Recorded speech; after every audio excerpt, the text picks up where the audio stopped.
Today, we're talking bone-in versus boneless steaks. Which do you prefer?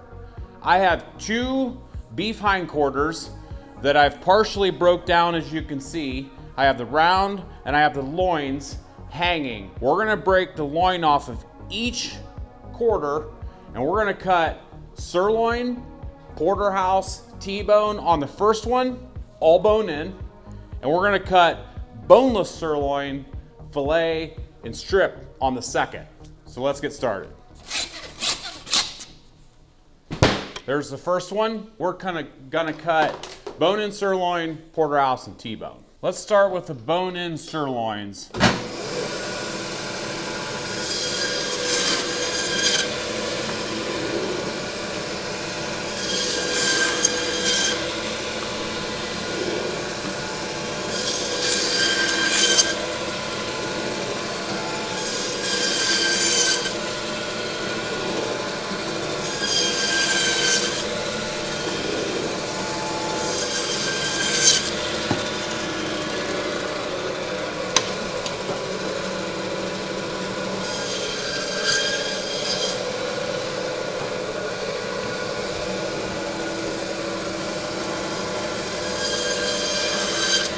Now on to the Porterhouse and T-Bone. I want to do just a little bit of pre-trimming.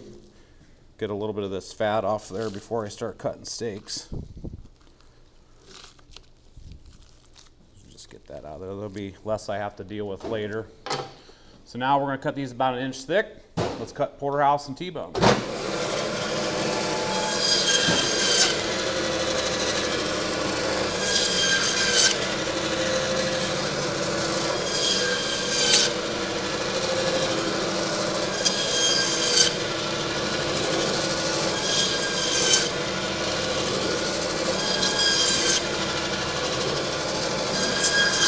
There's your Porterhouse.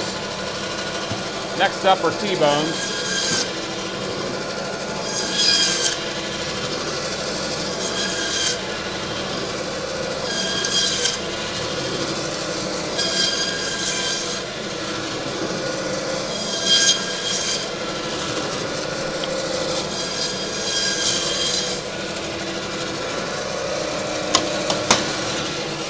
So there you have T-Bone, Porterhouse, and bone-in sirloin.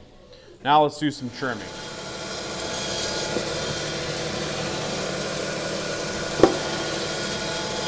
We'll get these all scraped up and get that bone dust removed off of them and get them laid out on our table. Just prettying these steaks up by using our scraper and removing that bone dust from the bandsaw. Just go on each side. Get that removed, makes them look a lot nicer in the package. Starting with the Porterhouse, we'll get a row of Porterhouse and then we'll do a row of T-Bone and then a row of filet and a row of strip. So there's the Porterhouse. Here's the T-Bones. These are cut about 1 inch thick so you can see how many we got. Off of one hind quarter, 1, 2, 3, 4, 5, 6 Porterhouse, 1, 2, 3, 4, 5, 6, 7, 8 T-Bone. Now it's time for the sirloin. These are bone-in sirloins. Typically on this first one, we're just gonna pull the filet and sirloin portion out and not leave the bone in it on the first one. So just do a little bit of trimming. So there's the first one. Trimming the sirloin, the bone-in sirloin steaks.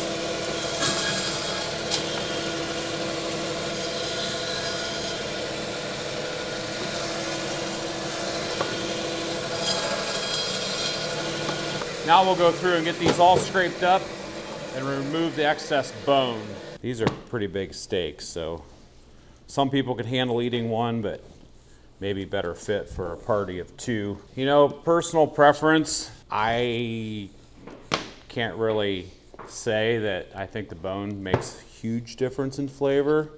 I can tell you that it may prevent you from overcooking the steak, but if I had my druthers, you know, I would just cook a boneless steak and eat the entire thing, so I don't have to mess around with the bone and stuff. So I don't know, a lot of it I think is just personal preference, but I can't deny the fact that, you know, in and around the areas of that bone, it's harder to overcook them because that bone sort of protects the steak. Kind of get that cool factor too, having the bone in there. You like do. A tomahawk or something. You do, for sure. Now, you know, I will say, like on a roast or something, when you leave the bone in there, it makes a huge difference in flavor, because obviously you're going to be putting it into a pot and, you know, doing a low and slow on it. But get these scraped up. These are your bone-in sirloins. The bone-in loin's done. Porterhouse, T-Bone, bone-in sirloin. Now let's do the boneless version.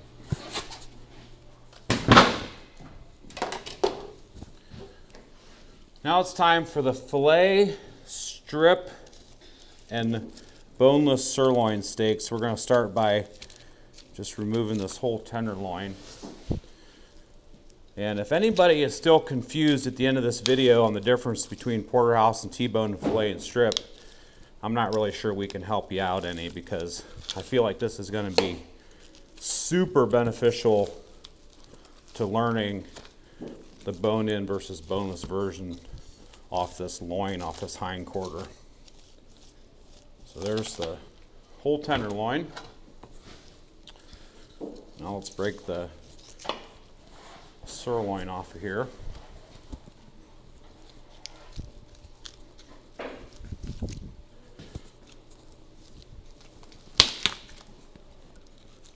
Get that sirloin broke off of there.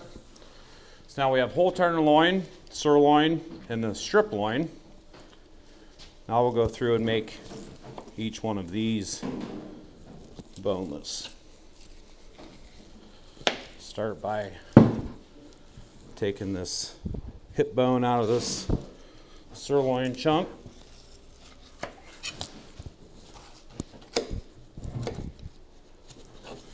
In other countries they call this the rump, but in America we call it the sirloin. So if you're confused as to why we're referring to it as a sirloin, that's why. Demographically, cuts are called different things. And here in America, we call this a sirloin. Just want to remove a little bit of this outside cover fat before starting on steaks. I'm going to go through and remove the bone off each individual primal before I start cutting them into steaks. So there's the sirloin. Now, let's trim this whole tenderloin. I'm going to start by removing all this gristle. We're going to peel the side muscle off of here, and then we'll remove the silver skin.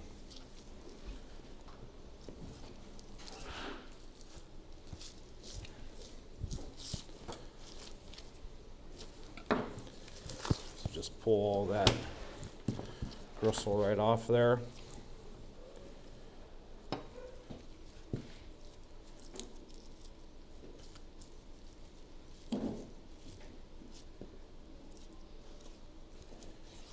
Now that we get it down to here,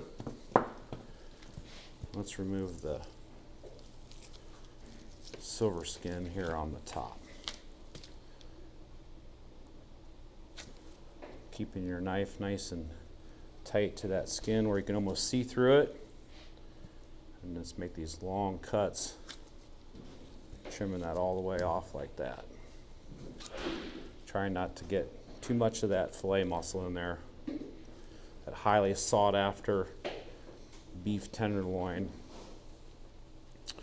Going down inside the seam here a little bit, because it does go inside there. Just like that.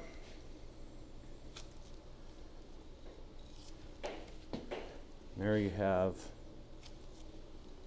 whole beef tenderloin for fillets. So there's the tenderloin, and there's the sirloin. Now it's time for the beef strip loin.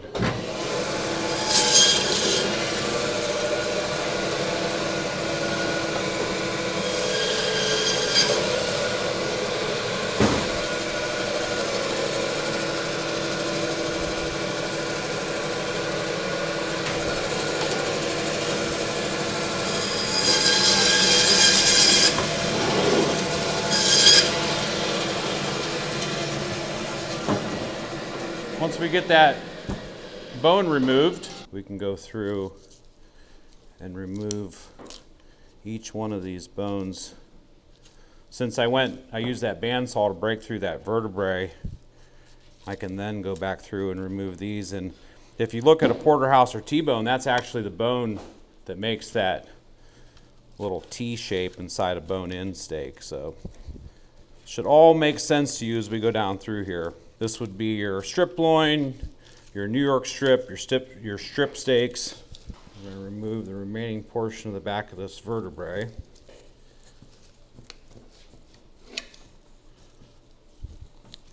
Now we go back through and remove all these little individual bone pieces.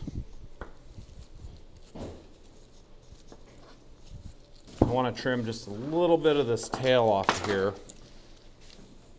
A little too much tail. Now what I want to do is I want to cut some of this fat off this back before I start cutting steaks. This beef has a decent amount of fat on it, so I'll start by removing some of this, just less I have to deal with when I cut each steak. And on grain-fed beef, this fat can get pretty hard. It's one area you have to be careful when doing this. That's why I wear a chainmail. Okay, now we have it down to about there. We can cut these into steaks. So strip loin, sirloin, tenderloin. We're going to start with the boneless sirloin. Square this up a little bit. Here again, we're going to cut these about 1 inch thick. This first one, we only get half a sirloin on it because there's too much gristle on the other side.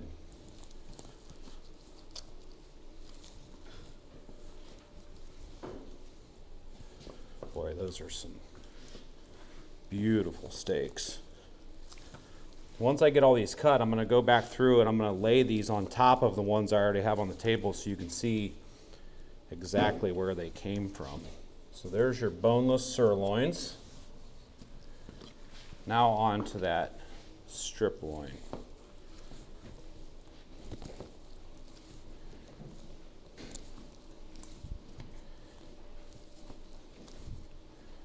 Boy, these are pretty steaks.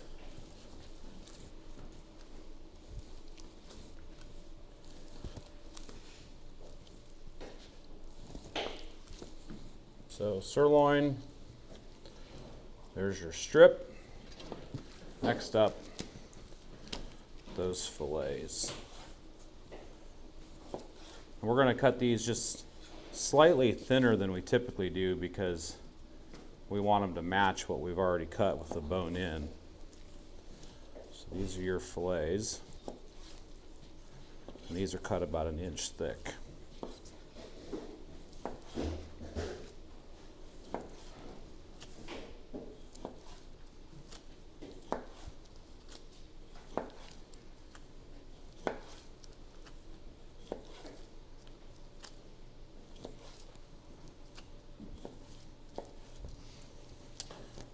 There's your filet.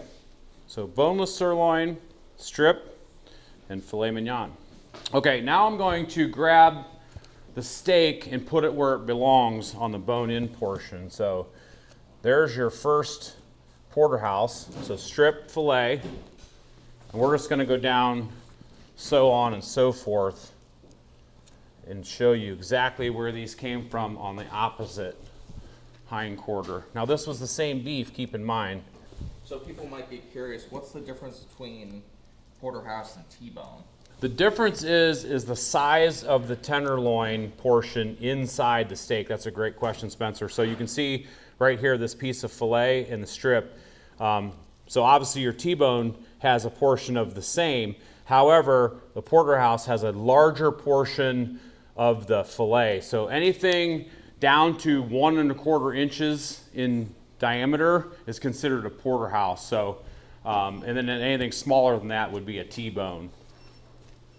So 1.25 and larger Porterhouse, anything smaller than that is a T-bone, if I said that correctly correctly earlier. So you can see, as I was laying these strips out, I started running out of fillet portion down here towards the end. So as that tenderloin gets smaller towards that tail, and of course some of them were cut thicker than my bone in, so it wasn't an exact thickness on the boneless portion compared to using a saw, but you can see that tenderloin kind of trails off there at the end. And then I have this little fillet portion on these sirloins. So the sirloin, the bone-in sirloin has a little chunk of the fillet in there as well. And then if I grab my other boneless pieces, just like building a puzzle. And there's your boneless and bone-in sirloins. Go down through each one, and you have the bone-in portion, porterhouse, fillet and strip. And then, say on the T-bone, you have the strip, a smaller portion of the fillet, even though the bone still looks like a T-bone. So on and so forth. And then you get over here to the bone-in sirloins, and you have a bone-in sirloin. See the bone right there? You have the boneless sirloin and the piece of the fillet. Now that the cutting portion's done, you can see bone-in versus boneless. The only thing left to do is to grab a chunk porterhouse, strip fillet, T-bone with a strip and that small portion of that tenderloin in there, and a bone-in sirloin, a boneless and a fillet, and head to the grill. So we're gonna get the grill fired up, and we're gonna do some comparisons, and we're gonna let you know if that bone really does make a difference. If you think it makes a difference, make a comment. We're the Bearded Butchers, and we're here to tell you about our mission statement. And that mission statement is all about elevating the meat experience. That's right, and we do this for 3 different ways. One, through our authentic butcher shop, White Feather Meats. This is where we spent 30 plus years learning all the butchering skills that we have, from livestock slaughter through further processing, including formulating and blending recipes that are clean spices. After all, butchering and spices have gone together for centuries. That's where we've learned the trade. That's where we've formulated all of our spice blends. Number 2, it's about our online platforms, beardedbutchers.com, Amazon, and our retail partners, where you can find products just like this. These are products that are near and dear to our hearts. They're the spice blends and the items that you need for processing your meat at home. They're as well as the tools that you'll need to do that, and some of the meat products that we produce and we know that you'll love. Outside of that, we have some lifestyle items, including the apparel that we wear. So these are all ways that you too can elevate the meat experience by going to these marketplaces or visiting a retail partner near you. And then number 3, it's about our extensive online library, mostly found here on YouTube, of how-to videos for the butchering, the barbecuing, the grilling. So on YouTube and these other social platforms, you can find this free open source library of videos that we do, leveraging all of those experiences that we've had over these 3 decades of butchering. So that's how the Bearded Butchers are elevating the meat experience. So head over to all of our social platforms right here on YouTube. Make sure you subscribe. Facebook, Instagram, TikTok, where you too can learn how to create and develop some amazing recipes, some amazing food, because at the end of the day, it's all about elevating your meat experience.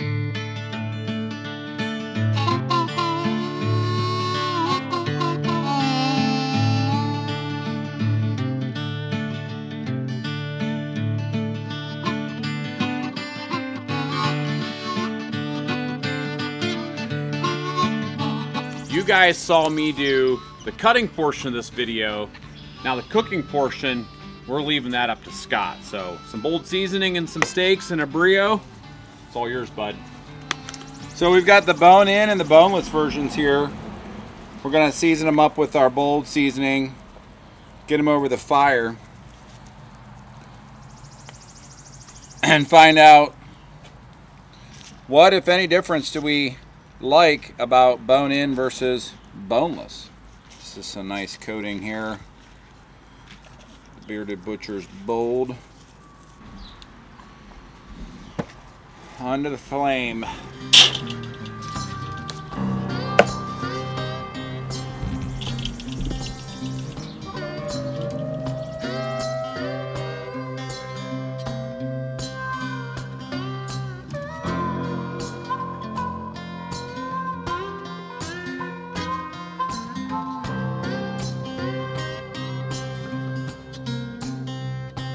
We're using the Brio live fire grill today over wood, hardwood, and we're just reaching that point where we're ready to get a little sear on these puppies, so we can lower this down over the fire.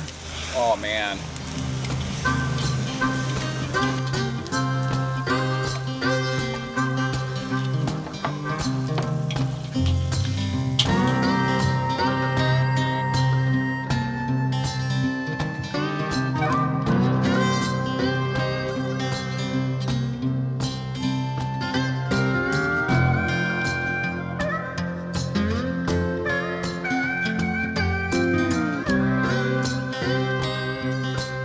Grilling's done. We're gonna start down at this end. We're gonna cut up the T-bone, then the porterhouse, then the filet, then the strip, then the sirloin. But I should mention that if we take the filet, as you saw in the processing portion of this video, and set it right on top of that filet, and then do the same thing with the strip, there's your difference right there. Filet and strip versus porterhouse and T-bone. So, starting with the T-bone, pretty simple. Remove that little portion of that filet, remove that portion of that strip, so you're left with that iconic T-bone shape of that bone.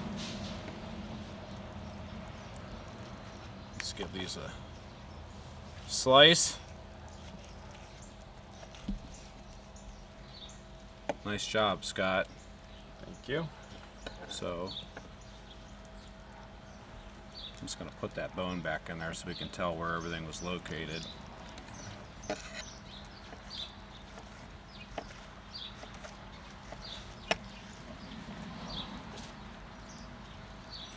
Now I'll do the same with the porterhouse.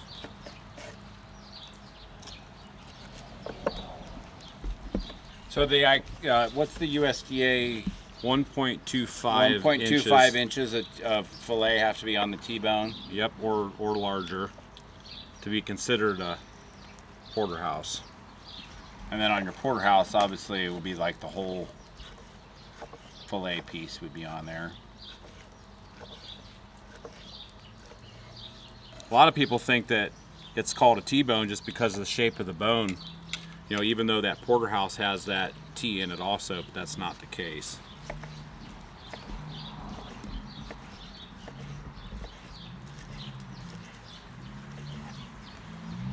Nice cooking job, Scott. Thanks.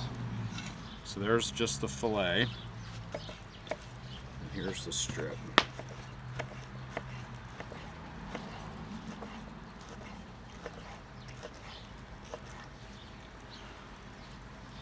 See, now if we take this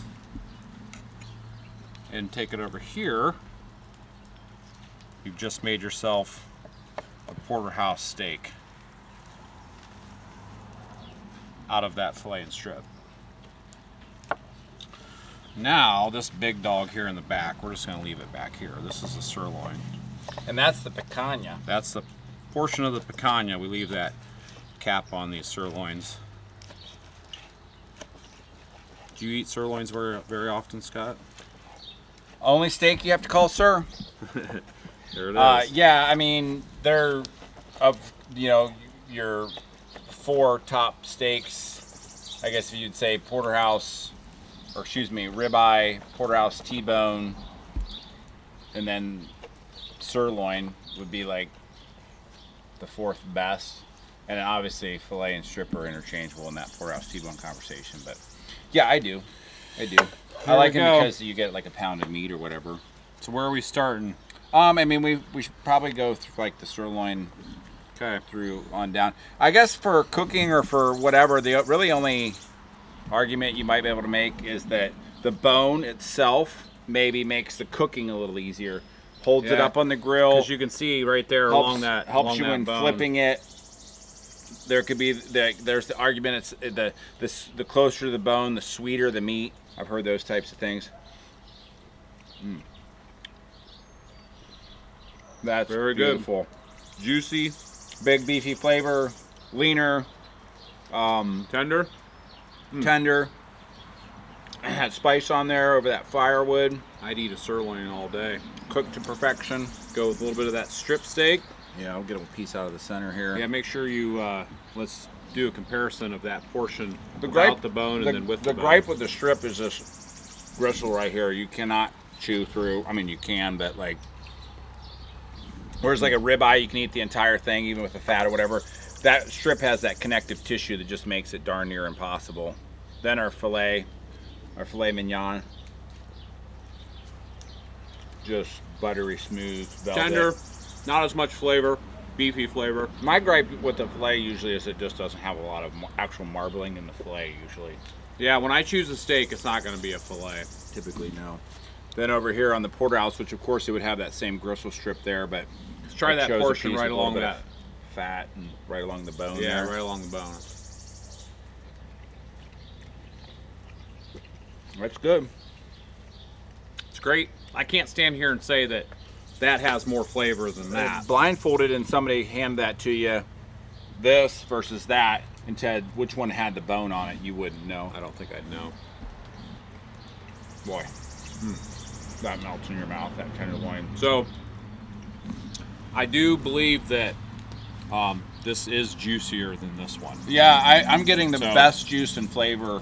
Maybe not much of a difference in flavor, but the best juice out of that one right there. Because Maybe You know that that- bone holds some of that juice in there. it's protecting it while it cooks. T-bone, essentially there's going to be the same thing as the strip on both of these. Beautiful. And then you don't have much of your fillet to choose from on the T-bone. Just a little. Little portion of that Portion. filet. Sometimes the porterhouse is a good steak. If you're eating with your sweetheart, you eat the strip side. You give them the fillet portion. Don't have to order two separate steaks. We want to know in the comments, which do you prefer? Bone-in or boneless? People, you know, they've always gone back and forth when they come into the store. Some people are just die-hard. They'll only eat, or they only want to eat bone-in steaks.